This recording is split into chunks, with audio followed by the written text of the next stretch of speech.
The Oblique Order stands out as one of the most significant innovations in ancient Greek warfare before its actual implementation.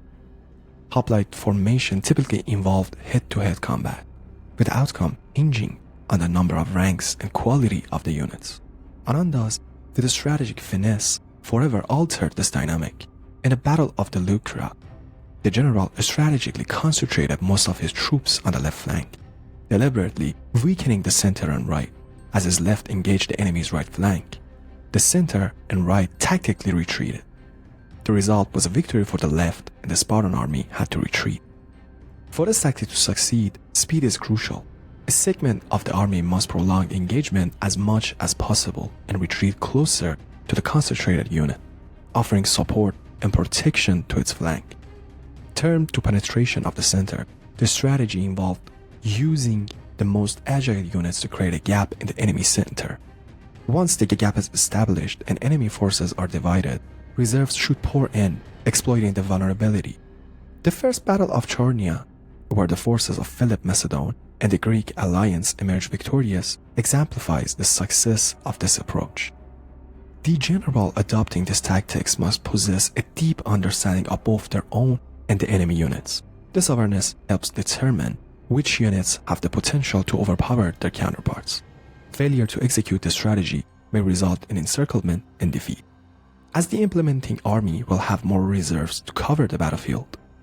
The tactic can be perilous if the enemy possesses a reserve force capable of losing the gap and launching a counterattack. A hidden flank serves as an alternative to the Oblique Order, avoiding the concentration of all forces in one location but minimizing the weakening of other parts of the formation. Caesar employed this tactic during the Battle of the Pharsalus against the Senate and Pompey, concealing infantry behind cavalry on the right flank. When Pompey's left flank attacked, Caesar's infantry, supported by cavalry, crushed their adversaries.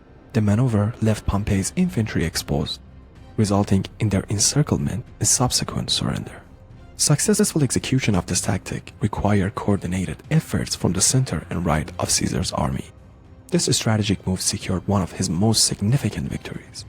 Carthaginian general Hannibal applied a similar tactic during the Battle of Cannae in 216 BC. Weakened center strategically retreated, while wings engaged the Roman cavalry, relying on the superiority of his riders to deliver a decisive blow. The center, devoid of support, fell victim to an encirclement, resulting in its collapse.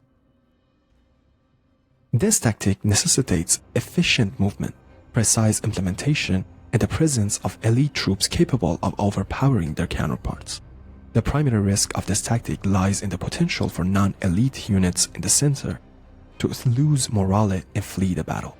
Another manifestation of this strategy is the Crescent Formation, akin to the inverted wedge employed by the victorious side in the Battle of Mons in 1071. During this battle, Celtic Soul from Alp Arsalan strategically positioned his flank closer to Byzantine, while the center lagged behind. Despite the Byzantine army outnumbering Seljuks and exerting pressure, the Sultan army center gradually retreated, while the wings stretched the opposition. The emperor forces gave chase, losing cohesion in the process. This enabled mobile field units to encircle the right flank. This mobility, communication proving crucial for the tactic's success. Executing precisely, it leaves the enemy chasing and disrupts cohesion, rendering them vulnerable. The French retreat, by theoretically understandable, posed a challenge in implementation. In the Battle of Patna, the entire Roman army retreated, and Lola were pursued by the Macedonian phalanx. The Roman general utilized the retreat over hilly terrain, breaking cohesion of the Macedonian army.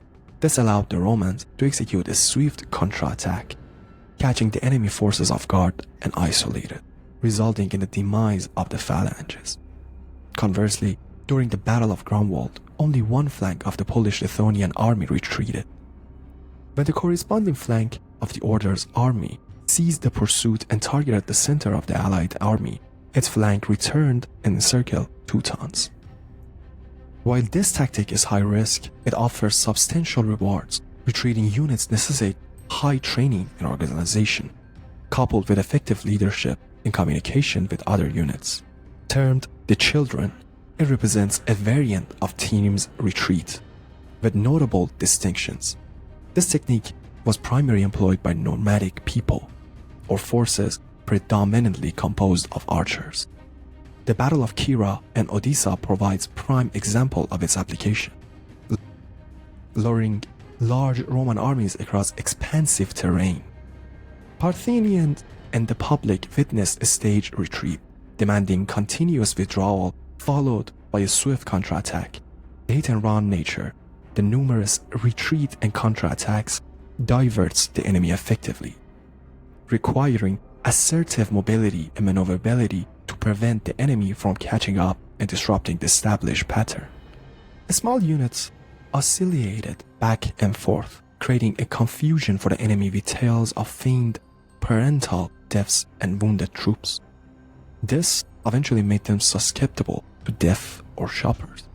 Cantabria circles and short-lived festivities were integral elements of this tactical approach.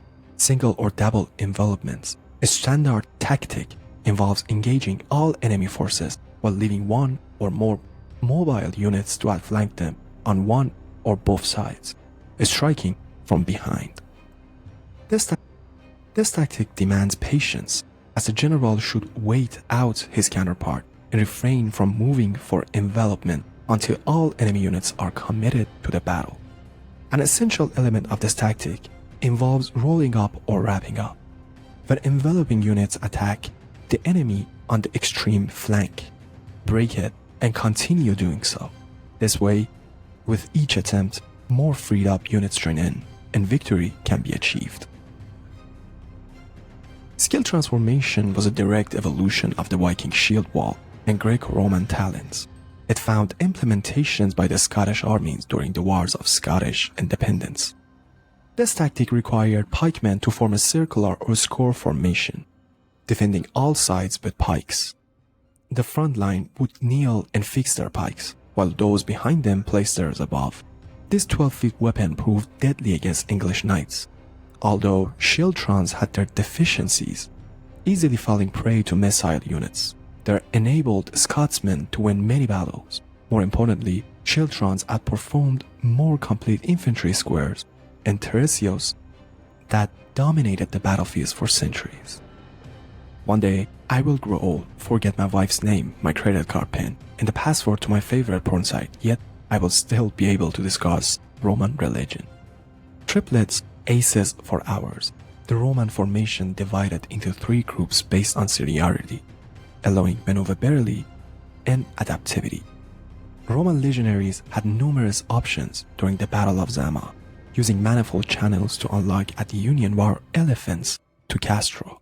After dealing with elephants, legions formed into one single extended line, allowing them to act on paper, but with narrower forces. Profanities aside, only the best trained warriors in the world could pull that off. While we could talk about Roman armies for a day, let's stop here. The video is already too long. These were our favorite aspects of ancient and medieval warfare. What would you choose to crush your enemies?